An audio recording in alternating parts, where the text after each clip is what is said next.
सभी व्यूअर को नमस्कार।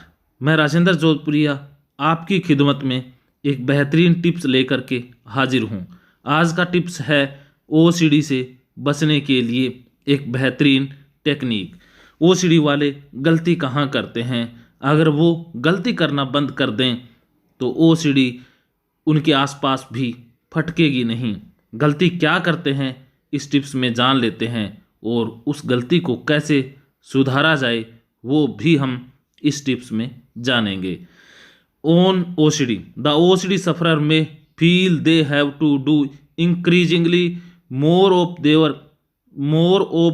There compulsive behaviour just to feel normal.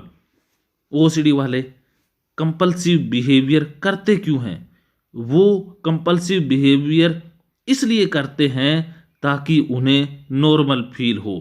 वो ज़्यादा से ज़्यादा हाथ धोना, कंटेमिनेशन ओसीडी वाले इसलिए करते हैं ताकि उनको नॉर्मल फील हो।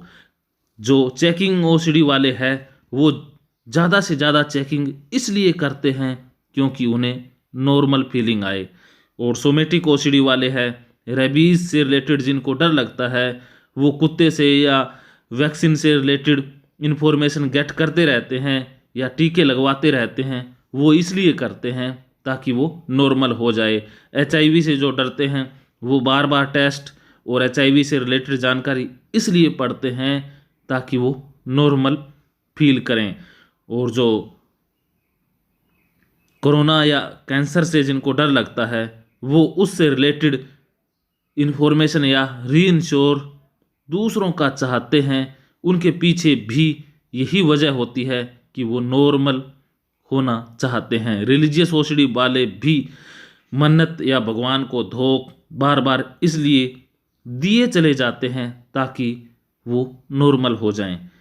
देखिए, नॉर्मल होने के लिए जितना ज़्यादा प्रयास किया जाएगा उससे नॉर्मल नहीं हुआ जा सकता, उससे और ज़्यादा अबनॉर्मलिटी फैलेगी। इसे यूँ समझ लीजिए, just as a addict may need to their increasingly more of a substance to get to same hit।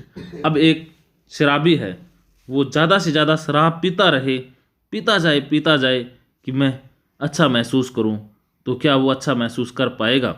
उसकी डोज भी बढ़ती जाएगी। एक समय पर उसे लगेगा कि सब कुछ नॉर्मल है, लेकिन उस नॉर्मल फीलिंग के लिए उसने कितनी बड़ी कीमत चुकाई, इस बात को समझ लीजिए। ओसीडी वालों में और किसी शराबी इंसान में बहुत ज़्यादा अंतर नहीं है। चाहे शराबी या कोई भी नशेड़ी किसी भी प्रकार का हो, चाहे वो किसी चरस, अफीम, गांजा, हीरोइन, स्मैक, चिट्टा, काला जो भी नशा वो करता हो, उसकी भी वही सेम पोजीशन होती है जो ओसीडी वालों की होती है। क्योंकि नशे से ग्रसित इंसान भी नशे के द्वारा जस्ट फीलिंग या नॉर्मल होना चाहता है, और उसके लिए वो बार बार डोज या नशे की मात्रा बढ़ाता चला जाता है। ऐसा ही ओसीडी वाले करते हैं। वो कंपल्सिव बिहेवियर के द्वारा नॉर्मल होना चाहते हैं, और उसके लिए कंपल्सिव बिहेवियर की जो इंटेंसिटी है या जो मात्रा है वो बढ़ाते चले जाते हैं। पहले उनको नॉर्मल फीलिंग 2 बार हाथ धोने से आती थी, एक समय बाद वो 200 बार हाथ धोने के बाद फीलिंग आती है, तब तक वो कंपल्सिव बिहेवियर जारी रखते हैं। तो ओसीडी वाले इस बात को समझ जाएं कि ओसीडी एक नशा है, नशे के जैसी है। जो इंसान नशे को छोड़ता है वो जानता है कि शुरुआत में कितना प्रयास करना पड़ता है। उसे नशा मुक्ति केंद्र में भी कई बार रखा जाता है, या शुरुआत में उसे विड्रॉल सिम्टम का भी सामना करना पड़ता है, क्योंकि वो नशा उसकी रगों में बैठ चुका होता है, खून में बैठ चुका होता है। और निश्चित समय पर निश्चित मात्रा में अगर उसे नशा ना दिया जाए तो उसके हाथ पैरों में दर्द, बेचैन हो जाता है, एंग्जाइटी उसकी बढ़ जाती है, तोड़ फोड़ करने लग जाता है। एक स्थान पर वो टिक के बैठ नहीं पाता है, उसको नशा चाहिए तो चाहिए, उसके लिए वो कुछ भी क्राइम करने को भी तैयार हो जाता है। ऐसी ही हालत होती है ओसीडी वालों के लिए। अगर उन्हें हाथ धोने से या कंपल्सिव बिहेवियर करने से मना कर दिया जाए या जानबूझकर वो रोकने की कोशिश करते हैं तो उनके अंदर भी वही विड्रॉल सिम्टम पैदा हो जाते हैं। एंजाइटी, बेचैनी का जो लेवल है वो बहुत बढ़ जाता है और उनको ऐसा लगता है कि अब बस करें।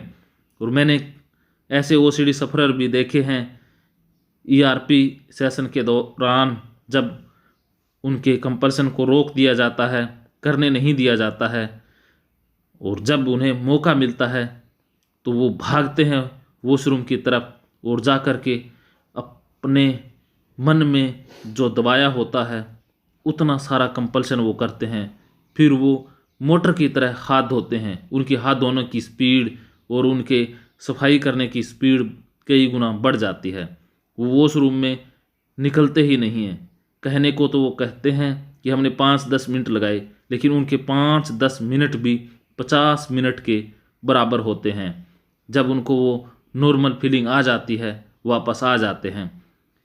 अगर किसी भी सफरर को इस तरह की परिस्थिति का सामना करना पड़ रहा है कि जब वो कंपल्सन को रोकते हैं तो एंजाइटी बढ़ी ही रहती है और जैसे ही उन्हें मौका मिलता है तो एक साथ वो बहुत तीव्रता से कंपल्सिव बिहेवियर करते हैं, तो ये जो अवस्था है नशे की अवस्था के समान अवस्था है। उस समय हमें गहन ट्रीटमेंट की आवश्यकता होती है जिसमें दवाइयों का और थेरेपी का समावेश होता है।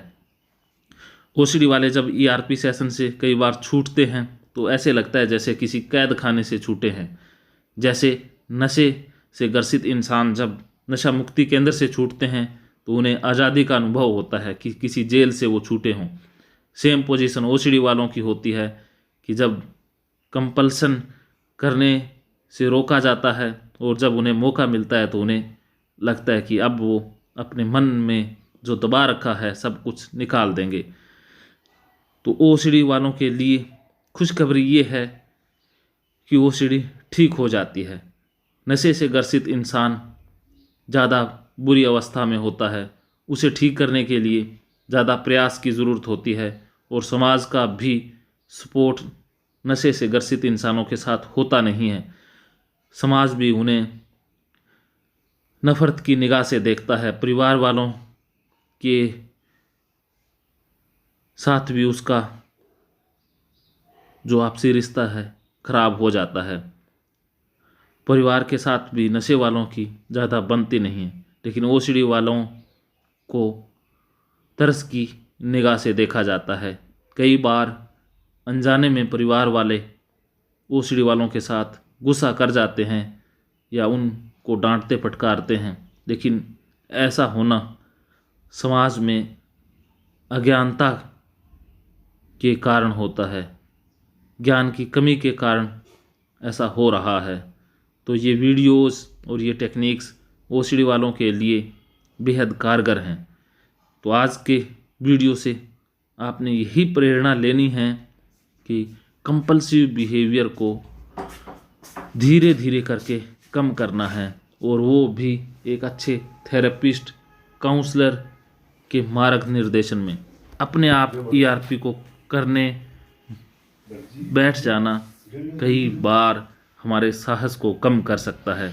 तो किसी अच्छे काउंसलर, थेरेपिस्ट के दिशा निर्देश में अगर आप ईआरपी करें या उसके समक्ष करें और अपने आप की क्षमताओं के हिसाब से करें, ना बहुत ज़्यादा कम करें और ना बहुत ज़्यादा एकदम से हीरो बनने की कोशिश करें कि हम तो आज ही सब कुछ कर देंगे।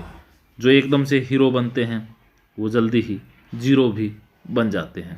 तो इसलिए अपनी क्षमताओं को पहचानते हुए, अपनी विल पावर को पहचानते हुए ईआरपी के साथ साथ हिप्नोथेरेपी, अन्य दूसरी थेरेपीज़ का इस्तेमाल करें, क्योंकि ईआरपी अगर बहुत ज़्यादा या अनट्रेंड प्रोफेशनल से करवा ली जाए तो उसके दुष्परिणाम भी बहुत आते हैं। आज की वीडियो में इतना ही। हम इस तरह के टिप्स वीडियो आपकी खिदमत में हर रोज़ अपलोड करते रहेंगे। अगर आपको ये वीडियोस अच्छे लगते हैं और आपके जीवन में कुछ फ़ायदा लेकर के आते हैं तो कमेंट बॉक्स में ज़रूर लिखें। धन्यवाद। और किसी भी प्रकार की अधिक जानकारी के लिए आप दिए गए नंबर पर कॉल कर सकते हैं।